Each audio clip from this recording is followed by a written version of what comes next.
यही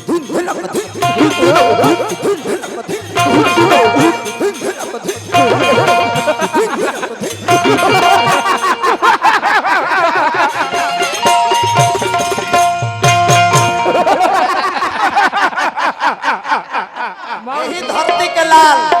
यही गांव के कुमार अर्जुन, हरे रामा हरे रामा।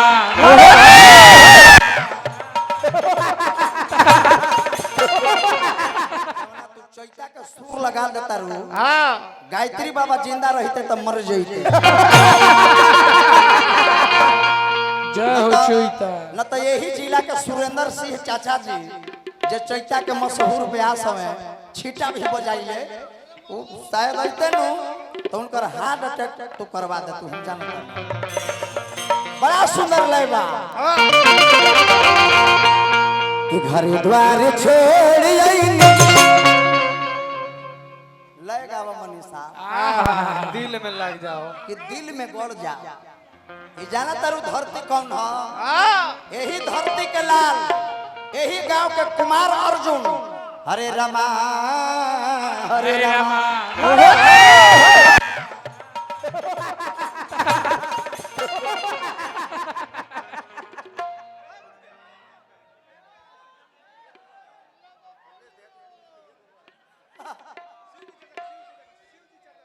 शिव जी चाचा के कमलेश देहाती के गुरुजी शिव जी चाचा के यही गांव शिव जी व्यास जे गुलाब शर्मा के चेला जी आ यही जा धरती पे आके ओठलाली चमकावता रोटी। उठलाली चलिए हमरा शिव जी व्यास जी के तरफ से उनके नाम पर पुरस्कार बनल रही ला छोड़ ला कि घर द्वार छोड़ आईनी अरे तोहरे दुआर इज्जतिया पवन बाबा जगह चेंज करो रखिला हमा चला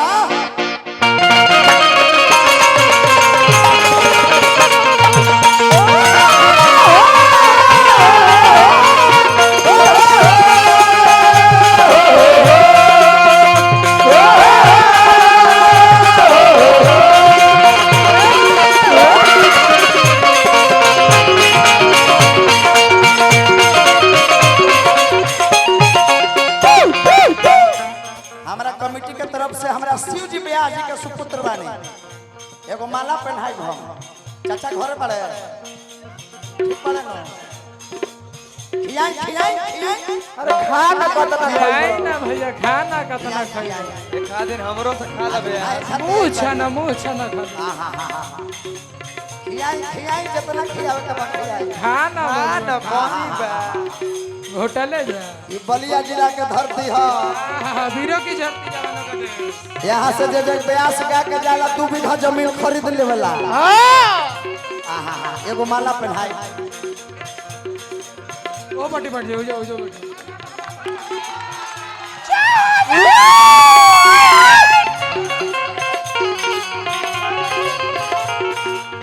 हमारा गुड्डू चाचा के तरफ से पुरस्कार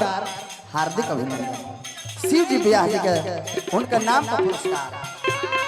बाहर भयो जय हो लक्ष्मी ए मनीषा एने देखो कि धुन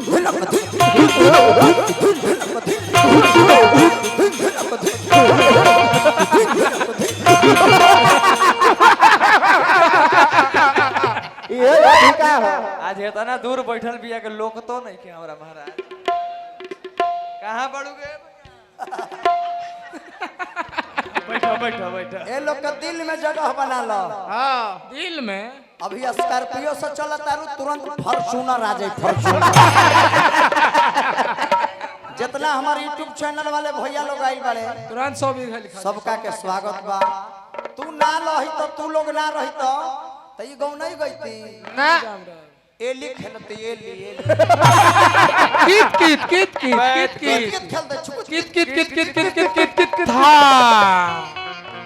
हमारा पर माई के कृपा बा, हाँ हमारा पर भाई के कृपा बा, हाँ हम मनीषरत पर जानते नहीं केकरा कृपा बा, केकर तेगालवा बाबा के कृपा।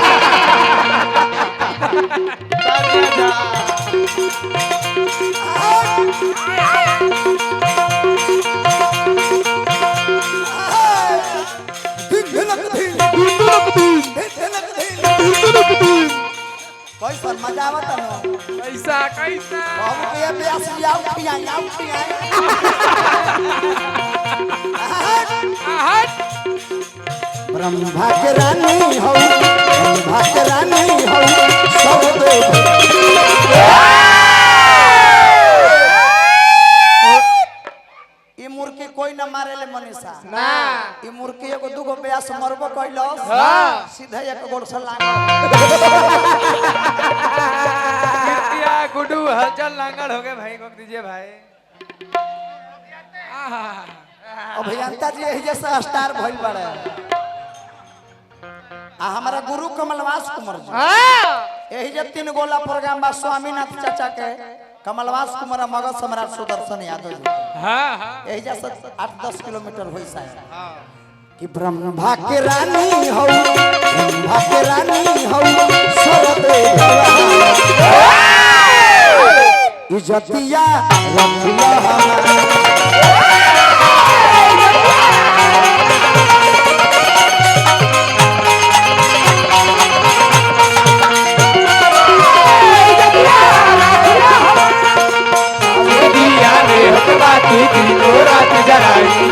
असरे में सुतल माया तोहरे के द्वारा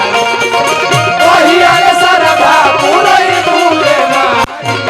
कहिया रे सरधा पुरई दूरे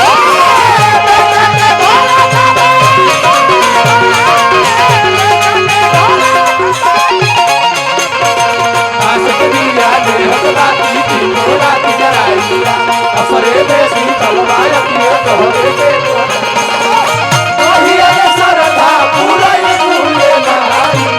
कहिया रे सरधा पुरई दूरे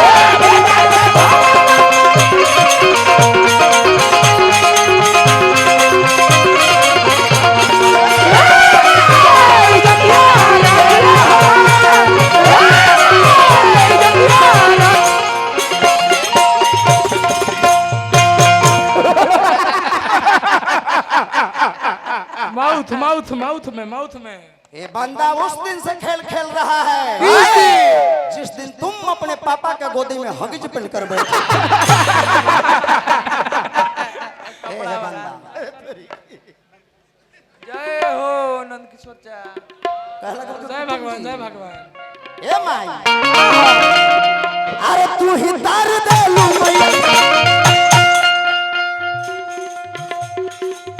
तुलसी कबीर के बेटा रतना करके बदलू तो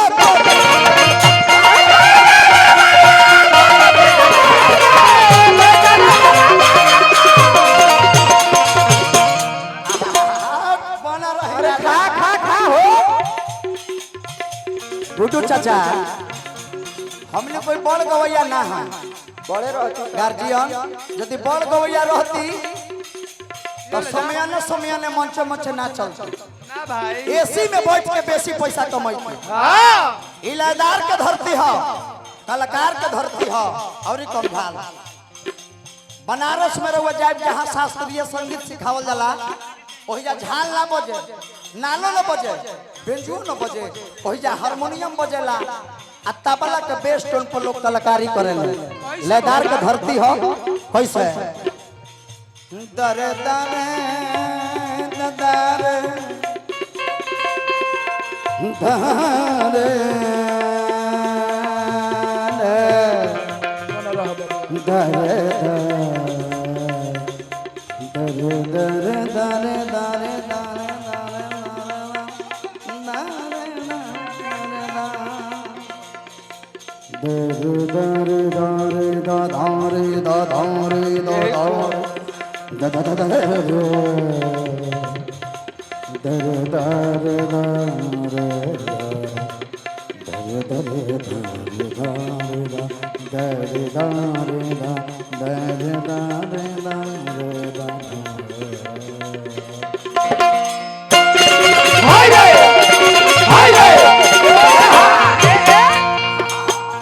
अरे कुंवर घराना देह हिल गइल तो समझे के लाइन में बानी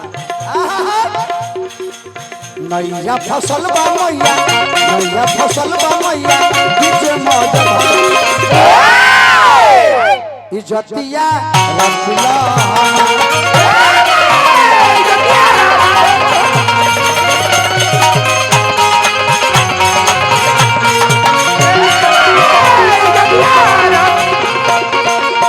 धीरे बोला कोयलिया धीरे बोला हो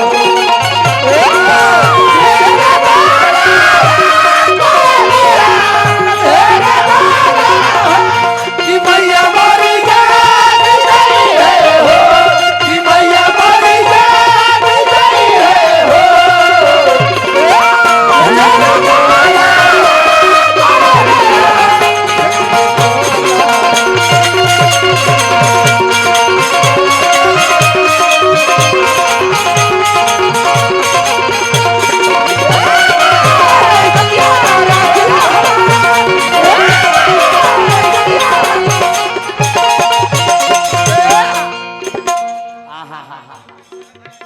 टाइट रह भैया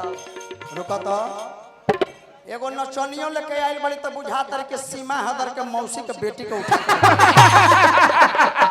अरे तन खाड़ होतो रे खाड़ हो देखो एगो एकर देखो माल काजू ह अरे राम ना तहर चेहरा देखे लायक बा हां कहब ना खाली तितली लौकता तितली खाली तितली लौकता यही ना तितली उड़वाए वाली है यही है नीरज सिंह गुड्डू जी नेताजी बांसडीह विधानसभा हार्दिक हार्दिक सूखा फल है भाई सूखा फल हां काजू लड़का कहता ए बाबा ए जगह जगह जगह जगह अरे बबुआ बा जगह बना दी अरे हमरो जरा चारों पट्टी हमरो जरा थावा के तू ही बड़ी चाला हम तोरा गोदिया में खेले वाला